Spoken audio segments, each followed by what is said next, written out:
What is the superstitious அப்படிங்கிறது தான் இன்னைக்கு நம்ம பார்க்க போகிறோம். அறியாமை, மூட நம்பிக்கைன்னு சொல்லி இந்த உலகம் நமக்கு சொல்லித்தர அத்தனை விஷயமும் நம்மளுடைய பார்வையிலிருந்து சொல்லித்தர ஒன்று தான்.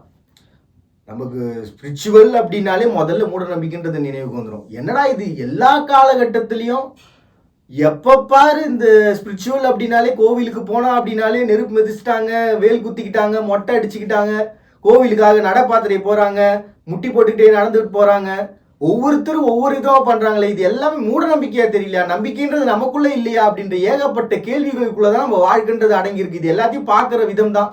சரி, நம்ம முதல்ல வந்து ஸ்பிரிச்சுவலாக நம்ம போகிறத விட அதில் ஏகப்பட்ட பேர் வந்து நம்ம ஸ்பிரிச்சுவலாக நம்ம கிண்டல் பண்ணிட்டு கேலி பண்ணிட்டோம். அதனால் நம்ம என்ன பண்ணலாம், இப்போ சைக்காலஜிக்கலாக ஒரு கான்செப்டுக்குள்ளே வருவோம். சைக்காலஜிக்கலாக எதை இவங்க மூட நம்பிக்கை அப்படின்னு சொல்கிறாங்க அப்படின்னா, நம்பிக்கைன்றது நமக்குள்ளே இருக்குது. நாம் ஒன்று செஞ்சு தான், அதுவும் நமக்கு பேர் தெரியாத, ஊர் தெரியாத, யார் அறிவார் அதன் அகலமும் நிகழமும் பேரறியாத பெருஞ்சுடர் ஒன்றுன்னு புகழ்ந்து பாடுற ஒரு இடத்த, அதான் தெரியாது அப்புறம் எதுக்காகப்பா நீங்கள் அதை போய் நோண்டிக்கிட்டு அப்படின்ற ஒரு கேள்வி எழுது இல்லையா, ஒரு கிண்டலான ஒரு நிகழ்வு எழுதுல, அந்த கேள்விகளை எழுப்புற ஒரு இடம் தான் சைக்காலஜி. இப்போ அந்த கேள்வியை எழுப்புறது உண்மையாகவே சைக்காலஜி பர்சன்ஸா அப்படின்னு பார்த்தீங்கன்னா நிச்சயமாக கிடையாது. முழுமையாக சைக்காலஜியை உணர்ந்தவங்க யாருமே தன்னுடைய மனம் சார்ந்து அடுத்தவங்களுடைய வாழ்வியலை கெடுக்க மாட்டாங்க. அப்போ இந்த அறகுறையா நிற்கிற ஒரு இடத்துல தான் நம்ம முழுமையாக என்னன்றது புரியாமல் அந்த இடத்துல நிற்கிறோம். அவ்வளவு ஏங்க, என்னைக்கு பிள்ளையாரோடைய சிலையை தூக்கி போட்டு உடைச்சாங்களோ அன்னைக்கு ஆரம்பிச்சது பிரச்சனை. ஆசீவகம் அப்படின்ற ஒரு மதம் இல்லாமல், அந்த மதம் இருந்ததுக்கான தடயமே இல்லாமல் அழிஞ்சு போனதுக்கான ஒரு கலாச்சாரத்தினுடைய ஒரு பின்புலம் தான் அது.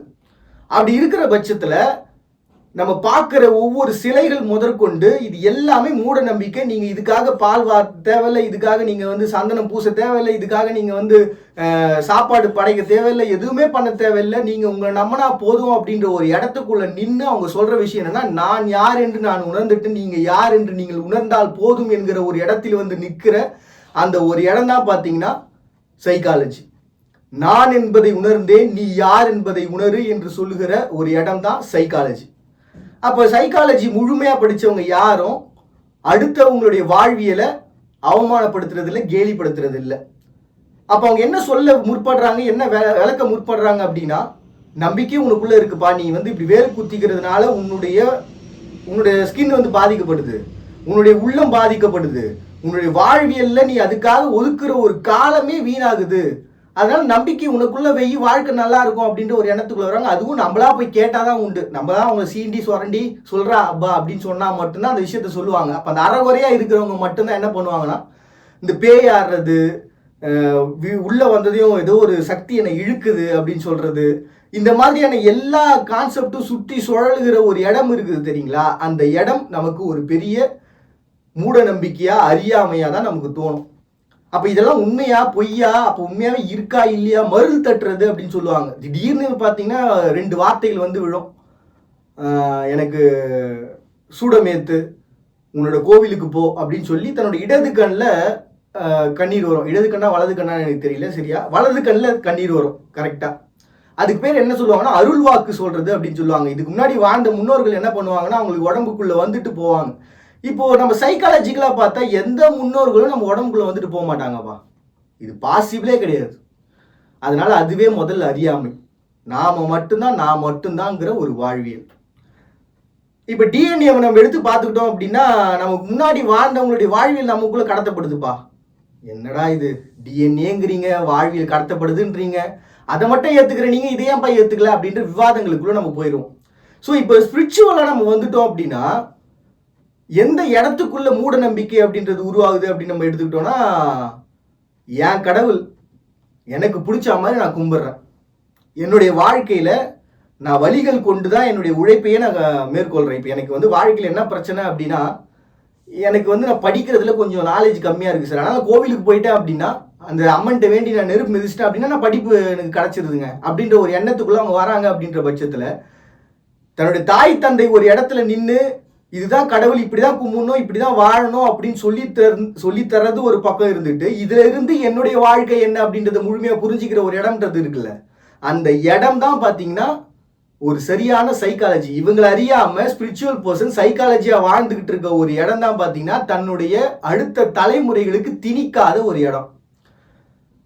இப்போ நம்ம சைக்காலஜிக்கலாக இவங்க மூட நம்பிக்கையை எப்படிலாம் வந்து ஸ்பிரிச்சுவலாக நோக்கி நாடாமல் வாழ்ந்துகிட்டு இருக்காங்க அப்படின்னா பிஸ்னஸ் அப்படின்ற ஒரு இடத்துக்குள்ள வாழ்ந்துகிட்டு இருக்காங்க. ஒரு கம்பெனி ஒரு முத்திரையை போட்டு ஒரு பொருளை நம்ம கிட்ட எடுத்து கொடுத்தானா, ஆஹா கொடுத்துட்டான்டா முத்திரை கட்சிச்சுடா அப்படின்னு சொல்லி நம்மளோட வாழ்க்கையில எந்தெந்த பொருளெல்லாம் தின்னக்கூடாதோ அந்தந்த பொருளெல்லாம் எடுத்து ஒரு நம்பிக்கையை தின்றதுக்கு பேர் தான் அறியாமை. இப்போ ஒரு பொருள் விற்கிறாங்க அப்படின்னா அதுக்கு பின்னாடியே போட்டிருப்பான் காசஸ் அப்படின்னு சொல்லிட்டு. இதை கூட நிறைய விவாதங்கள்ல நிறைய இடங்கள்லாம் நீங்க பார்த்துருப்பீங்க. எல்லாத்தை பத்தி ஃபுல் டீட்டெயில் உங்களுக்கு முழுசாவே உங்களுக்கு தெரிஞ்சிருக்கும். அப்போ சைக்காலஜிக்கலா அறியாமை அப்படிங்கிறது என்ன அப்படின்னு பாத்தீங்கன்னா, தான் வாழ்க்கையில நான் என்ன பண்றேன்றதே முழுமையா தெரியாம உணராம எடுத்துக்கிற விஷயங்கள் தான் சைக்காலஜினுடைய அறியாமை. அப்போ ஸ்பிரிச்சுவலா நம்ம வரும்போது அவங்க எந்தெந்த இடத்துல அறியாமையா நிக்கிறாங்க அப்படின்னு பார்த்தா ஒரு இடத்துல கூட அவங்க அறியாமையில் இருக்கிற மாதிரி தெரியல. காரணம் என்ன அப்படின்னு பார்த்தீங்கன்னா, என்னோட வழி. நான் யாரையும் வந்து நீ தின்னுதான் ஆகணும் சோறு, நீ கோவிலுக்கு வந்து தான் ஆகணும், முட்டி போட்டு தான் ஆகணும், நமாஸ் பண்ணி தான் ஆகணும், நீ இப்படி தான் இருந்தாகணும், இப்படி தான் வாழ்ந்தாகணும் அப்படின்னு சொன்னால் அவன் அறகுறை. அப்போ ஸ்பிரிச்சுவலாக எந்த இடத்துல வந்து நிற்கிறாங்கன்னா, நான் இப்படி ஒரு வாழ்க்கையை வாழறேன், இதனால எனக்கு ஒரு இன்பம் இருக்குது, அதுக்கு பேர் வந்து பேரான்பம், ஆன்மம் பேரான்மமாக கலந்து நாங்கள் ஒரு வாழ்க்கையை வாழ்ந்துக்கிட்டு இருக்கோம். பேரானந்தம்ங்கிற ஒரு எண்ணத்துக்குள்ள இருக்கும். சிற்றின்பமான இந்த உலக வாழ்க்கையிலேருந்து கடந்து ஒரு வாழ்க்கையை வாழ்ந்துகிட்டு இருக்கோம்னு ஒரு பக்கம் ஞானிகள். குடும்பமே பேரின்பம் தாண்டா அப்படின்னு சொல்லி அதுலேயும் கடந்து வந்த ஞானிகள் இருக்கிறாங்க. இப்போ சிவவாக்கியெல்லாம் போய் கேட்டீங்க அப்படின்னா, மாத தூய்மைதான் மறந்து போற தூய்மைதான் மாதம் மற்றும் நின்றளோ வளர்ந்து ரூபமானது நாதமேது வேதமேது நற்குலங்கள் எதிரா வேதம் ஓதும் வேதியன்னு சொல்லிட்டு சிம்பிளா சொல்லிட்டு போயிடுவார். கடவுள் உள்ள இருக்கிறான், அவ்வளவுதான். மற்றது எல்லாமே வந்து எல்லாரும் பெண்ணுடைய மாத தூய்மை நிக்கிறதால நீயும் பிறகு நானும் பிறகு, இது நீ என்ன பெருசு நான் என்ன பெருசு அப்படின்ற எண்ணத்துக்குள்ள சிம்பிளா வந்து நின்றுடுவார். இப்ப இவரும் சித்தர் தான், அவர் சொல்றதே நம்ம கேட்டுதான் ஆக வேண்டியிருக்கு. அப்ப 18 பேர்ல யார் சொல்றதை கேட்பீங்க? ஒவ்வொருத்தரும் ஒவ்வொரு வாழ்வியலை சொல்லிட்டு போறாங்க. அவங்கவுங்க வாழ்வியலுக்கு ஏற்ற மாதிரி. சரி, உலகம் முழுக்க 195 நாடு இருக்கு, 195 நாடுலயும் ஒரே மாதிரியான கலாச்சாரம் கொண்ட உலகம் வாழ்ந்துகிட்டு இருக்கு. ஒரே மாதிரியான திருமணம் பண்ணிக்கிட்டா ஒரே மாதிரியான குழந்தைகளை பெற்றுக்கிட்டா வாழ்ந்துட்டு இருக்காங்க சார். ஜப்பான் மூஞ்ச பார்த்தா தெரியுது சார், சைனா மூஞ்ச பார்த்தா தெரியுது சார், இவங்களுடைய முகங்களை பார்த்தா இவங்க இந்தந்த நாடுன்னு தெரியுது, இவங்க இந்த மதங்களை சார்ந்தவங்கன்னு சொல்லி முழுமையா நமக்கு தெரியுது. அப்படி இருக்கும் பொழுது ஒவ்வொருத்தருக்கும் தனிப்பட்ட ஒரு வாழ்வில் இருக்கும் பொழுது இந்த உலகத்துல ஸ்பிரிச்சுவலா அவங்க அவங்களுக்குன்னு ஒரு நம்பிக்கையை கொண்டு இந்த உலகத்துல வாழ்ந்துட்டு இருக்காங்க. முத்துமாரில இருந்து எடுத்துக்கங்களேன், முத்துமாரி அம்மன் சொல்லி எடுங்களேன். இப்போ திடீர்னு பார்த்தீங்கன்னா கூழ் ஊற்றுவாங்க, திடீர்னு பார்த்தீங்கன்னா கரெக்டாக அந்த காலகட்டம் வரும்போது நெருப்பு மிதிப்பாங்க, மழை பெய்துன்னுவாங்க, கருடன் பறக்குதுன்னுவாங்க, எவ்வளவோ விஷயங்கள் சொல்லுவாங்க. ஒவ்வொன்றுத்துக்கு பின்னாடி அவ்வளோ ஒன்றும் இல்லை கன்னி தெய்வங்கள் வைப்பாங்க. கொற்றவை தெய்வத்தை எடுத்துக்கங்களேன், உலகத்தினுடைய முதல் போர்க்கடவுளாக நம்ம பார்க்கக்கூடிய கொற்றவை தன்னுடைய வாழ்நாளில் ஒரு ஆயுதத்தை எடுத்துட்டு வந்து ஒருத்தன் தன்னுடைய வாழ்நாளுடைய முழு பயிற்சியை முடிச்சதுக்கு அப்புறம் இதாண்டா உன் வாழ்னு எடுத்து கையில் கொடுத்ததுக்கு அப்புறம் அந்த வாழை கொற்றவை முன்னாடி வச்சதுக்கு அப்புறம் இதுதான் உன் வாழ், இதுதான் உன்னை காக்க போகுதுன்னு சொல்லி முழுமையா கொற்றவை முன்னாடி அடி பணிஞ்சு என் வாழ்க்கையில இதை தற்காப்புக்காக பயன்படுத்தி என்னை மீறி என்னுடைய குடும்பத்தையும் என்னுடைய சமூகத்தையும் தொட நினைச்சா அது அவனுடைய தலையை வெட்டும் சொல்லி முழுமையா தன்னுடைய வாழ்க்கையில ஒரு ஒழுக்கத்தை எடுத்துக்கிற ஒரு இடம். அதுக்கப்புறம் தான் இந்த குதுப் மினார் வந்தது, அந்த குதுப் மினார்ல அந்த போர்கள் நடந்தது, இது எல்லாமே அதுக்கப்புறம் நடந்த விஷயங்கள் தான். அது டீட்டெயிலாக போனால் இன்னும் கொஞ்சம் பெருசாக வரும். ஸோ அதனால் சிம்பிளாக நம்ம முடிச்சிருவோம். அப்போ ஸ்பிரிச்சுவலாக அவங்க நம்புற இந்த வேல் குத்திக்கிறது, மொட்டை அடிச்சுக்கிறது, இது எல்லாமே எந்த மாதிரியான தொழில் செய்கிறவங்கன்றதை நம்ம பார்த்தோம்னா நமக்கு தெரிஞ்சிடும். உடல் வலிமை கொண்டு செய்யக்கூடிய அத்தனை தொழில் செய்கிறவங்களும் தன்னை வருத்திக்கிட்டு ரொம்ப எளிமையாக இறைவனை அடைஞ்சிருவாங்க. என்னுடைய வலி இவ்வளவுங்க, அந்த என்னோட வலி இன்னும் நான் தரமா, என் வாழ்க்கையில நான் வந்து உழைக்கிறேன், அது வலி அதிகமா இருக்கு, அதை விட அதிகமான ஒரு வலியை தரேன், அதை விட ஒரு அதிகமான ஒரு நம்பிக்கையை கொடு அப்படின்னு சொல்லிட்டு வாங்குறேன். அப்ப கடவுள் உள்ள இருக்கிறானா வெளியில இருக்கிறானா அப்படின்றது தான் முக்கியம். இப்ப இங்க சைக்காலஜிக்கலா நம்ம பார்த்தோம் அப்படின்னா, நான் யாரு அப்படின்றத உணர்ந்துட்டேன், நீ யாருன்றத உணரு அப்படின்னு சொல்றதுக்கு ஒரு இடம் இருக்கு. இவனை நம்பி கூட நம்மளால வந்து எல்லா உண்மையும் சொல்லிட முடியாது. எப்ப என் பொண்டாட்டியை பத்தி சொல்லுவான், எப்ப என் புருஷனை பத்தி சொல்லுவான், எப்ப என் குடும்பத்தை பத்தி சொல்லுவான்னு தெரியாது. ஆனா ஒரு கோவிலில் இருக்கக்கூடிய மூலஸ்தானத்துல கருவறையில் இருக்கக்கூடிய சாமி கிட்ட போய் என்ன தவணா கொட்டலாம், அது யார்கிட்டையும் சொல்ல போறது எங்கேயும் சொல்ல போறது இல்லை. ஆனா மனசுக்குள்ள நிற்கும். அன்னைக்கு கொட்டி தீர்த்து அழுத அத்தனையும் நம்ம மனசுக்குள்ள தேங்கி நிற்கும். அந்த இடம் தான் பாத்தீங்கன்னா நம்ம வாழ்க்கையில நமக்கு நாமளே கொடுத்துக்கிற ஒரு நம்பிக்கை. அப்போ கடவுள் ஸ்பிரிச்சுவலா இருக்கானா இல்லையான்ற கேள்வி நம்ம தனியா ஒரு விவாதத்துக்கு வச்சிருவோம். இப்போ மூட நம்பிக்கை அப்படின்ற ஒரு கான்செப்டுக்குள்ளேயே நிற்கும் பொழுது திணிக்கிற ஒரு இடம் வருதுல்ல, என் கடவுளை நீ இப்படிதான் கும்பிடணும், நாங்க காலங்காலமா என்னுடைய கலாச்சாரம்ன்றது இப்படிதான் இருக்கு அப்படின்னு சொல்லி ஒரு இடத்துக்குள்ள வந்து நான் யார் என்று உணர்த்திய ஒருவன் இப்படிதான் இருக்கணும்ன்ற ஒரு இடத்துக்குள்ள வந்து நிக்கிறாங்க தெரியுங்களா, அந்த இடம் தான் நமக்கு பிரச்சனை. இப்போ உணர்த்துற ஒரு இடம் அப்படின்றது ஓகே சார், முடிவு அடைஞ்சிருச்சு. அப்போ என்னன்னா இவங்களும் என்ன பண்றாங்க அப்படின்னா, நான் யார் என்று உணர்த்தி நீ யார் என்று உணர்த்தி ஒரு இடத்துல நிறுத்துறாங்க. இவங்க என்ன பண்றாங்க அப்படின்னா, நான் யார் என்று உணர்த்திய ஒரு இடம் அப்படின்னு சொல்லி கிட்டத்தட்ட ரெண்டு பேரும் ஒரே இடத்துல வந்து. அப்ப நம்ம ஸ்பிரிச்சுவல் சைக்காலஜியா இந்த ஃபியூச்சர்னுடைய மூட நம்பிக்கை அறியாமைன்றது எதை நோக்கி போக போகுது அப்படின்னு பார்க்க போறோம். நான் ஆல்மோஸ்ட் நம்ம இது ரெண்டுத்தையும் நம்ம பேசி பழகி ரொம்ப தீத்தாச்சு, ரொம்ப பழைய கான்செப்ட் சார் இதெல்லாம் அப்படின்ற ஒரு எண்ணத்துக்குள்ள வந்துட்டோம். அப்ப ஸ்பிரிச்சுவல் சைக்காலஜியா இந்த ஃபியூச்சர்ல அறியாமைன்றது எப்படிப்பட்டதா இருக்க போகுது அப்படின்னா, தன்னுடைய வாழ்க்கைக்குள்ள மனசுக்குள்ள கடவுள் இருக்கிறான், பிறர் வாழ சிந்தை கொண்டு வாழுகிற ஒரு எண்ணத்துக்குள்ள கடவுள் இருக்கிறான் அப்படின்ற எண்ணத்தை தவிர்த்து வாழுகிற அத்தனை பேருமே அறியாமைக்குள்ள வாழறவங்க தான் இருப்பாங்க. ஜாதியை பத்தி பேசியாச்சு, காதலை பத்தி பேசியாச்சு, கல்வியை பத்தி பேசியாச்சு, எஜுகேஷனை பத்தி பேசியாச்சு, ராணுவத்தை பத்தி பேசியாச்சு, அணுகுண்டை பத்தி பேசியாச்சு, எதிர்காலத்தினுடைய வளர்ச்சியை பத்தி பேசியாச்சு, டெக்னாலஜியை பத்தி பேசியாச்சு, எல்லாத்த பத்தியும் பேசிய முடிச்ச ஒரு நாகரிகம். அடுத்து எதை பத்தி பேச வேண்டியிருக்குன்னா ரசனையை பத்தி பேச வேண்டியிருக்கு. பிறர் வாழ சிந்தை கொண்டவர்களால மட்டும்தான் அத்தனையையும் ரசிக்க முடியும். அத்தனையையும் ரசிக்க முடியாத சமூகம் அறியாமைக்குள்ள இருக்கும்.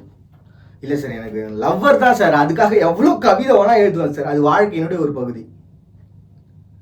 சரி இல்லை சார், நான் வந்து என்னுடைய வாழ்க்கையவே நான் வந்து எடுத்திருக்கேன் சார், அது மட்டும்தான் சார் என்னுடைய நோக்கம். யாராவது எங்கன்னா வந்தால் கூட சரியா சார், நான் அப்படியே கட்டினது தான் சார், கண்ணு இப்படி முன்னாடி வச்சேன்னா வச்சது தான் சார், இந்த பக்கம் இருக்கிறானா அந்த பக்கம் இருக்கிறானா கூட பார்க்க மாட்டேன் சார், ஓடினே இருப்பேன் சார் நான் வாட்டு அப்படின்னு சொல்லி ஒரு ஓட்டத்தை எடுத்து ஓடின்னு இருக்கேன் சார். ஸோ அக்கம் பக்கத்தில் இருக்கும் யாருன்னு தெரியாது, இவன் யாருன்னு தெரியாது, அவன் பேர் என்னன்னு தெரியாது, இவன் பேர் என்னன்னு தெரியாதுன்ற ஒரு வாழ்வியல் மாறுகிற இடம் எதிர்காலமா இருக்கணும். அதுதான் பார்த்தீங்கன்னா ஒரு சிறந்த ஞானமா இருக்கும். சக மானுடம் என மதிக்கிற ஒரு இடம் மட்டும்தான் எதிர்காலத்தினுடைய ரசனை. அந்த இடம் பிறழுகிற பட்சத்தில் அறியாமைன்றது நிச்சயமா வந்து நின்றுடும். யாரெல்லாம் ஒரு சக மானுடத்தை பார்த்து சி அப்படின்ற ஒரு எண்ணத்தையோ இல்லாட்டி அவங்க முகம் சுழிக்கிற மாதிரி நம்ம நடத்தியோ நம்ம கொண்டு வந்துட்டோம்னா அதுதான் அறியாமையா வந்து நிற்க போகுது எதிர்காலத்தில். இப்போ இந்த நார்வே நாடுகள்லாம் பொறுத்த வரைக்கும் ஒரு சில கண்ட்ரிஸ், அந்த பேர் எனக்கு சரியா நான் நினைவுக்கு வரல, ஆனால் அவங்க பேசுகிற பேச்சு வழக்கு எல்லாம் எப்படி இருக்கும் அப்படின்னா, அசைவுகள் மூலமாக பேசும்பொழுதே வந்து பார்த்தீங்கன்னா கைகளை அசைச்சு ரொம்ப சந்தோஷமா ஹாப்பினஸாக அவங்க பேசும்போது புன்னகை இருக்கணும் சார், புன்னகை இல்லைன்னா நல்லா இருக்காது. அப்போ ஃபாரினர்ஸ் மாதிரி நம்ம வாழணும் அப்படின்னா நமக்கும் ஃபாரினர்ஸுக்கும் இருக்கக்கூடிய ஒரு பெரிய டிஃப்ரென்ஸ் என்ன அப்படின்னு பார்த்தீங்கன்னா, எந்த மாதிரியான சூழ்நிலையிலையும் அக்செப்ட் பண்ணி வாழுகிற சிந்தை கொண்ட மனிதர்கள் இருக்கிற இடம் இந்தியா. நீங்க இங்க எந்த அளவுக்கு எமோஷனலா தூண்டினாலும் சரி, அமைதி காத்து வென்றுவான். எவ்வளோ எமோஷனலா தூண்டுங்களா இந்தியாவில் இருக்கக்கூடிய பர்சன்ஸை, அவன் ஒரு கட்டத்தில் கொதிச்சு எழுந்தானா பெரிய ஆர்ப்பரிப்பு தான், அந்த பிரச்சனை நின்னே ஆகும்டா அப்படின்ட்டு. ஸோ இப்போ இங்கேயும் இந்த கம்பேரிசனே எனக்கு முதல்ல ஃபர்ஸ்ட் ஆஃப் ஆல் எனக்கு பிடிக்கல. ஏன்னா ஒரு உலகம் முழுக்க வந்து பார்த்தீங்கன்னா 195 நாடுகள் இருக்காங்க. இந்த 195 நாடுகள்லையும் ஒரு இடத்துல வாழக்கூடியவங்களும் ஒவ்வொரு காலகட்டத்துக்கு, அதாவது ஒவ்வொரு காலநிலைக்கு ஏற்ப வாழ்ந்துகிட்டு இருக்கிறாங்க. அப்போ உலகம்ன்றது ஒன்னா அப்படின்ற ஒரு கேள்வி வந்துடுது. நம்மனா வேற்று கிரக வாசிகளா, அங்க இருக்கிற நாடுங்க ஒண்ணு, இங்க இருக்கிற நாடுங்க ஒண்ணுன்னு. நம்ம வேற்று கிரக வாசிகளா இருந்தா சரி சார், அந்த நாட்டில் இருக்கும் வேற, நான் இந்த நாட்டில் இருக்கும் வேற சார் அப்படின்னு சொன்னா ஒரு நியாயம் இருக்குது. எல்லாம் உலகம்ன்ற ஒரு இடத்துக்குள்ளதான் இருக்கும். நிலம் தீ நீர் வலி விசும்பு ஐந்தும் கலந்த மயக்கம்ங்கிற இந்த இடத்துக்குள்ளதான் வாழ்ந்துகிட்டு இருக்கிறோம். அப்ப எல்லாருமே ஒரு சமூகம் என்று உணர்ற வரைக்கும் இந்த சின்ன சின்ன அறியாமைகள் இருக்குல்ல, நீ அப்படி இருக்கிற, நீ இப்படி இருக்கிற, நீ இதை ஃபாலோ பண்ணணும், இப்படி ஃபாலோ பண்ணணும், இப்படி சாப்பிடணும், இப்படி நிற்கணும். இந்த குழந்தையோட கான்செப்ட் சொல்லுவாங்க தெரியுமா, அது எத்தனை வாட்டி சாப்பிடுதோ அத்தனை வாட்டி போகும் சார் அப்படின்ற ஒரு கான்செப்டை உடச்சி நம்ம பாட்டு காலையில் மதியம் சாயந்தரம்னு ஒரு டைம் டேபிளை போட்டு வச்சிருக்கிறோம்ல. இப்போ அது பிழைன்னு நான் சொல்ல வரல, அது காலத்துக்கு ஏற்ப மாறிடுச்சு, அந்தந்த இடத்துக்கு ஏற்ற மாதிரி மாறிட்டாங்க. அப்போ எல்லாருமே சேர்ந்து எல்லா சமூகமும் இருக்க போகிறாங்க. இப்போ சென்னை அப்படின்றது ஒரு ஹப்பு சார், இந்தியா முழுக்க மட்டும் இல்லை, உலகம் முழுக்க இருக்கக்கூடியவங்களாம் இங்கே வந்து வேலை செய்வான், வாழ்வான், இருப்பான். அப்போ உலகத்தில் வேற இடங்கள்ல இருக்கக்கூடியவங்களாம் என்ன பண்றாங்க, இதே மாதிரி தான். என்னைக்கு கரும்பு விவசாயத்துக்காக என்னைக்கு அடிமைப்படுத்தப்பட்டாங்களோ ஆப்பிரிக்கன்ஸ் முதற்கொண்டு இந்தியன்ஸ் முதற்கொண்டு எல்லாரும் எல்லா நாட்டுக்கும் போய் வாழ ஆரம்பிச்சிட்டான். இனிமே கெட் அவுட் த வே, வெளில போங்க, யாரும் இங்கே இருக்காதீங்க, ஐ டோன்ட் லைக் திஸ் அப்படி இப்படின்லாம் நம்ம பேச முடியாது. எல்லாரும் எல்லா இடத்துலையும் வாழ ஆரம்பிச்சிட்டான். அப்போ என்னன்னா, அந்த குறுக்கால ஒன்று போட்டிருக்காங்க தெரியுங்களா, ராணுவம். இந்த இடத்தை தாண்டி வரக்கூடாது, இது எங்க எல்லை, அந்த எல்லைகள் மூடப்படும். ஸோ அறியாமை அப்படின்றது எந்த நாடு எல்லை வகுத்து வாழ்கிறதோ அந்த நாடு அறியாமையில் வாழும். பிறர் வாழ சிந்தை கொண்டு சேர்ந்து வாழும் இடம் உலகத்தின் ஞானம் கொண்டவர்களாக மாறுவாங்க.